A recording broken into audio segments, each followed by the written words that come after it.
my name is Flora Burt. I work in school improvement within Chiltern Learning Trust, but within that I am a history teacher.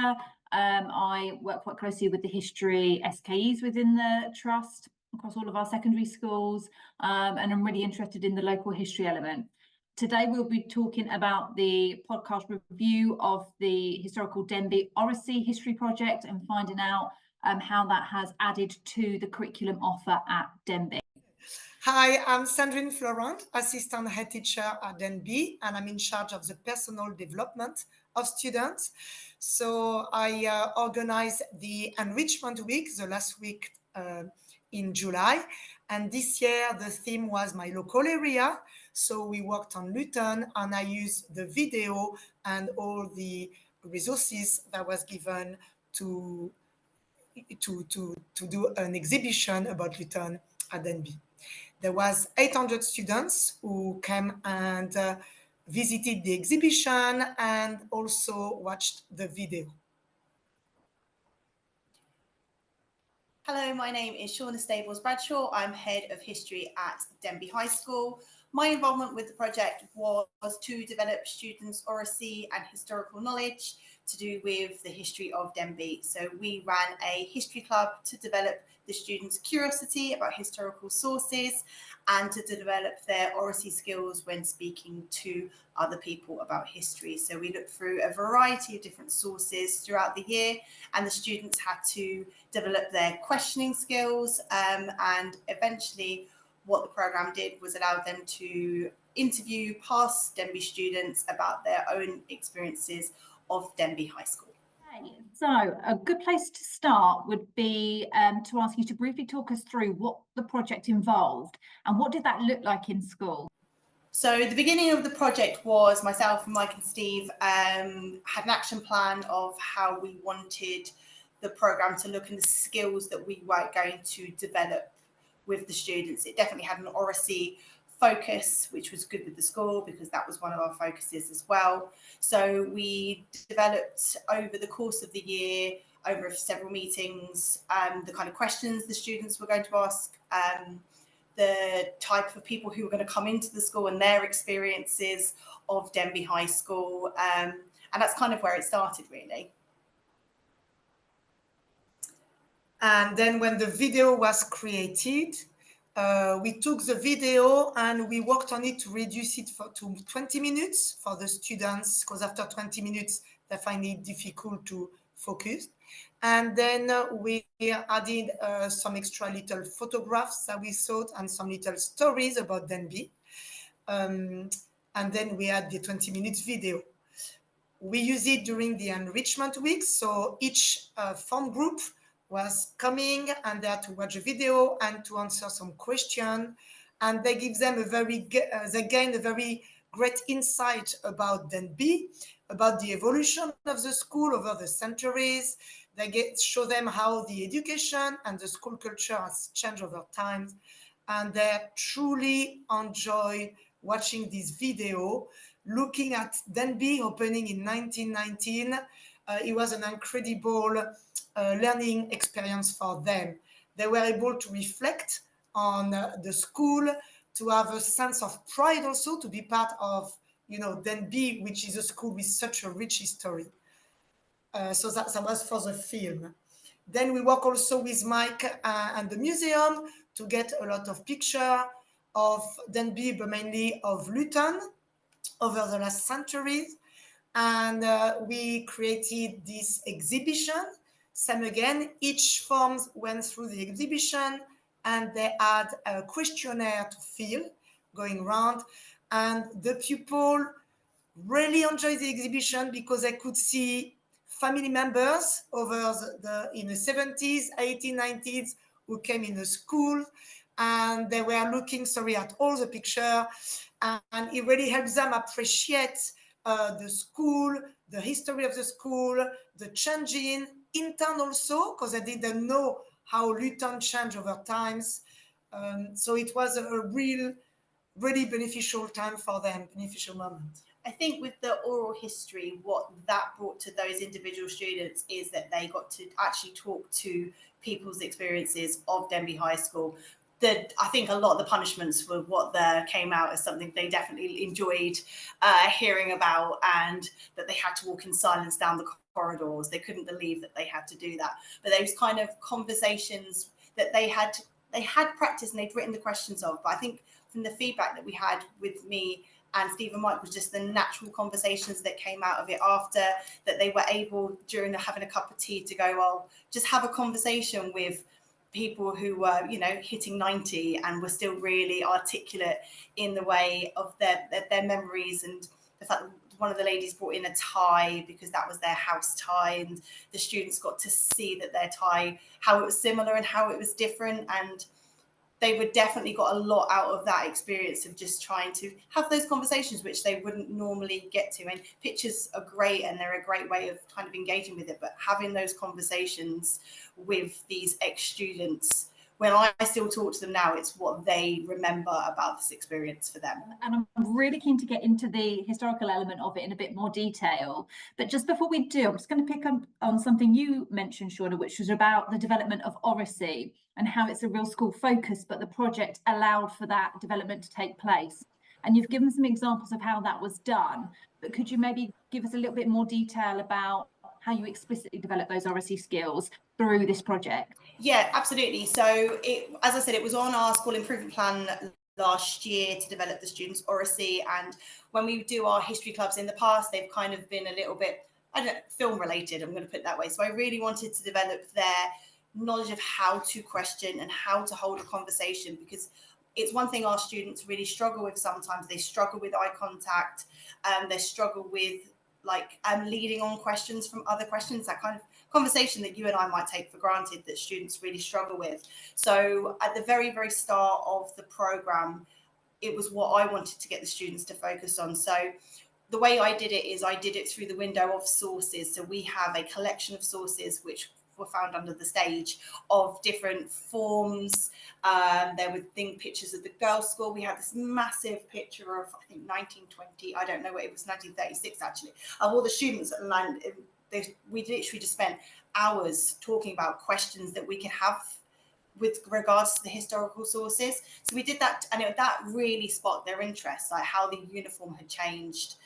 Donna found a book in her office which was punishments, and the kind of different punishments that teachers gave, and also the kind of students that kept on getting flagged up. They found that quite funny.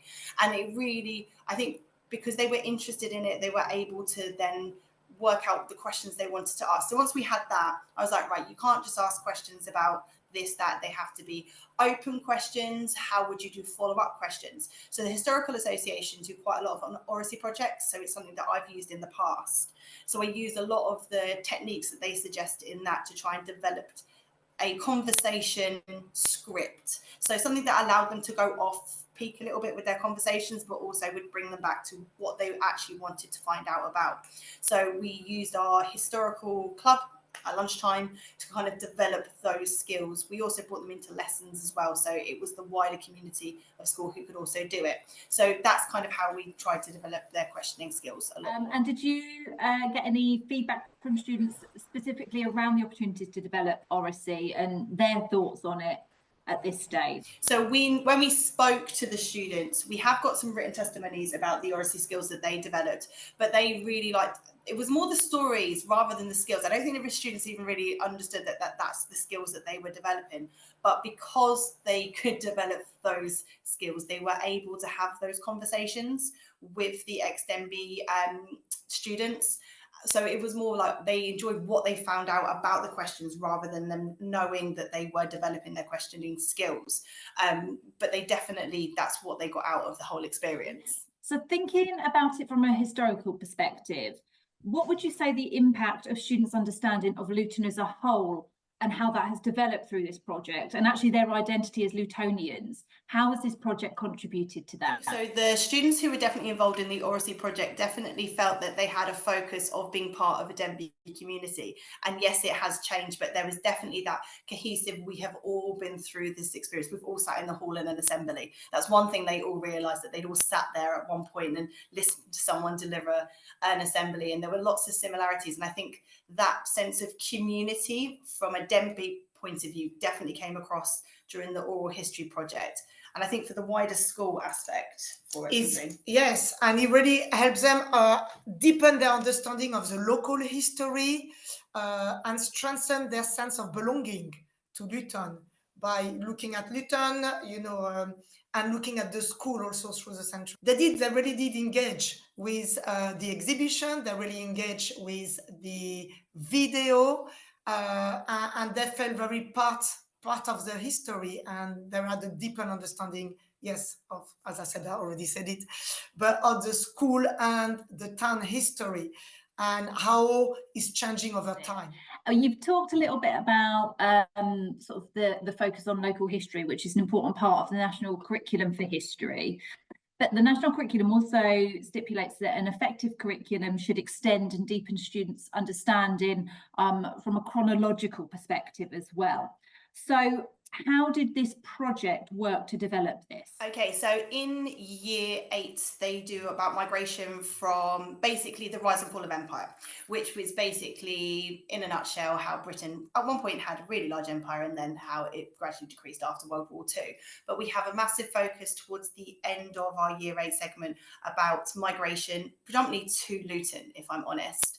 And we look at things like the Windrush generation. We look about for our students in particular, independence of India, the creation of Pakistan, Bangladesh, because that is where a lot of our students' heritage comes from. And then what we look at is how does that then reflect on Luton? So why would you move to Luton? And this is a kind of conversation that we have throughout the year, really, about ebbs and flows, about why people migrate over to predominantly, well, with our focus on Luton, but how has that changed over time? And that's how we have developed our whole year 8 curriculum. So the idea is that they have that sense of belonging and it ties into the national curriculum. And through this project, how did it enable you to enrich your history curriculum, but beyond formal learning in the classroom? So you've touched on some of those conversations and the source material that you've been able to use, but is there anything else that allowed you to kind of take it beyond the classroom? I think the fact that the whole of enrichment was the history of Luton very much allowed the students to develop that further. I think Paul Hammond came in to do the assembly on the history of Luton as well. So that was, again, another angle that they could focus on. So what I loved about enrichment this year was that it did have that history focus, that students at every opportunity were able to look at how much it has changed over time and the history of Luton. So I loved it because it tied into my curriculum massively towards the end of the year. So I was all thumbs up for this enrichment week. So I think it worked really, really well at kind of just encouraging students to have those conversations, even if they don't do history for a GCSE, because obviously year 8, they decided they want to do history and geography. You had those wider conversations. And again, the geography students, part of enrichment was they went on walks to, I can't remember, to a hill. but it allowed them to even understand that even if they do geography, it ties into this wider community of Luton, of Denbigh, and I think that's why this enrichment activity was one of my more favourites over the past few years, because it just linked so well to our curriculum. And we talk also about the hat factories and the car factories in Luton. So it was really all about Luton and what makes Luton today. So it gives them really more accessible and alive, way of history and how history changed over time, and how the town changed over time through history. But with the film and with the alumni talking about Denbigh, it gives them also a more personal sense feeling about the history. No, that's fantastic. And there's so many examples as you talked through the project of that kind of cross-curricular links that are being made with oracy and English and geography, which is really, really important. And it sounds like a fantastic enrichment week for them. We talked about the feedback from the students in regards maybe to the opportunities to develop oracy, but have you kind of had any anecdotal feedback from students about the impact of the project or the enrichment week and their thoughts around it? So each form tutor asked students to give some feedback, and he went back to the head of year.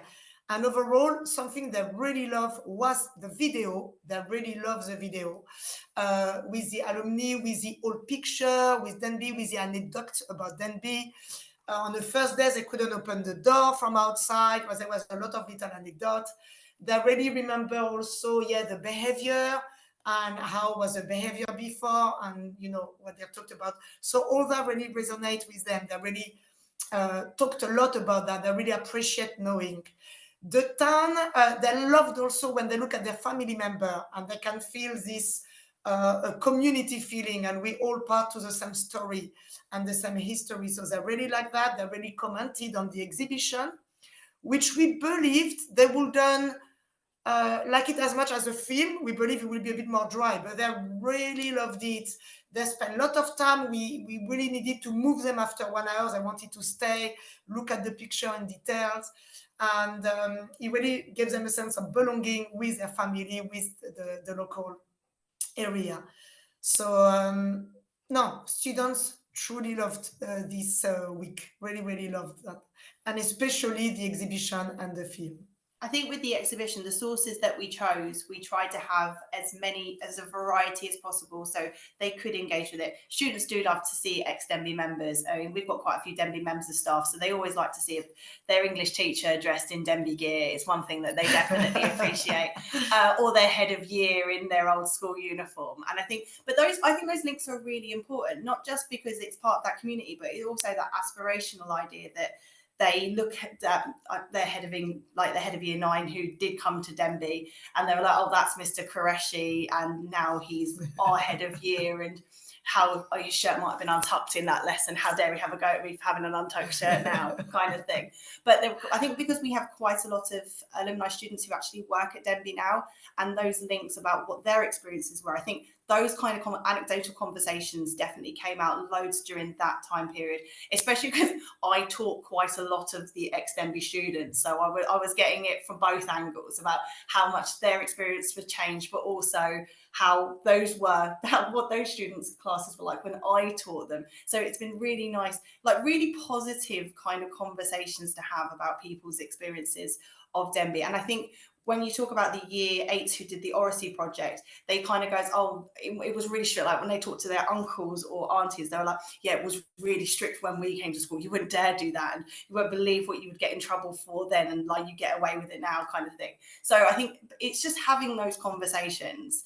This opportunity has allowed them to do that, especially in the wider community as well. I mean, my final question would be really, how do you plan to build on this further? So where do you go now with it, where you've done so much wonderful work and it's led to this kind of wonderful enrichment week? What's next? Well, my history team now have a yearly club that we can go with and develop those kind of oracy skills, because I think it really did support some of the students that we chose. We chose because they weren't that confident at talking. I didn't go for the top end students. I went for students who I thought really kind of, it's a skill that they needed to develop, and in lessons they might try, but they weren't quite there in having those kind of conversations. So we're going to run it very similar this year. So we've got a very similar scheme that we're doing. So the history project will start in January, and we will have, again, a very small group. We'll use the same sources. We will be using the video, sorry guys, to kind of show that those are the kind of things that we can do and get them practicing on ex-students of all different ages. Like I said, we've got younger staff, but we've got a couple of staff here who are in their 50s and 60s, and they have a different experience of it. So they will be practicing the same kind of skills that the cohort before us have just done. So that's how I intend to build on it for this year. And in terms of enrichment week, and I think the experience really allowed the school to connect even more deeply with the local community. And this year, the theme is post-16. And I know we've got already a lot of ideas to work with the community, to work with Luton, to look at how what was a job opportunity 50 years ago, 80 years ago, what's the job opportunity for our students now. So we're going to work. And in 4 years' time, Luton theme will come back. So we do intend to recreate the exhibition, because we will have a new cohort of students, and we're going to keep the video, of course, because this video is, this video will be amazing for the students, the future students who are going to come to our school. I'm also embedding that video into my plan for my year 8s, because we do about migration to Luton, England. We will have a lesson on the history of Denbigh, so we'll be using quite a lot of the material that we have I plan to do the exhibition again. The students really like the exhibition, and I think that was one thing that came out of Enrichment Week, and it was a really easy thing to kind of put into the end of year. So yeah, I think that is kind of going on forward how we will continue to develop those skills. And I also teach citizenship, so I think it's worth mentioning that. And we, as part of our GCSE, they have to learn about the life of MP, what it's like to be an MP. And I mean, there can't be very many schools in the country that have 2 members of parliament coming out of the same, Eton maybe, but definitely, yeah, not just not normal comps down the road. I can't imagine that there are very many schools in the country that can have that accolade. So I think that when we went through the videos, and because I think Denbigh was talking quite a lot about what she does in MP, which is nothing wrong with that.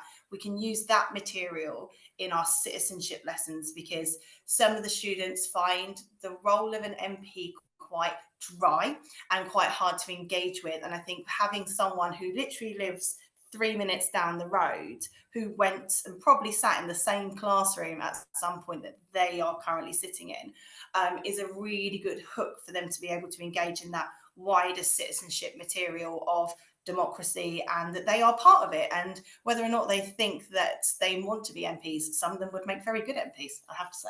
But I think it's just linking again to that aspiration that we were talking about before, that someone who was in their school, who has the same curriculum as them, the same standards as them, is able to be a member of parliament. And we are going to use that video clip in our Key Stage 4 material to do with being an MP, role of an MP, and just kind of linking it over to what they did in enrichment. So that actually, we'll be doing that in the next few weeks, actually. So I will be able to, if you want me to feedback on that, that's absolutely fine. I can do that, because I think it will really give a spark of engagement that a textbook just doesn't do it. I'm not gonna, it just doesn't have as much interest as someone who lives down the road who sat in the same lessons as them.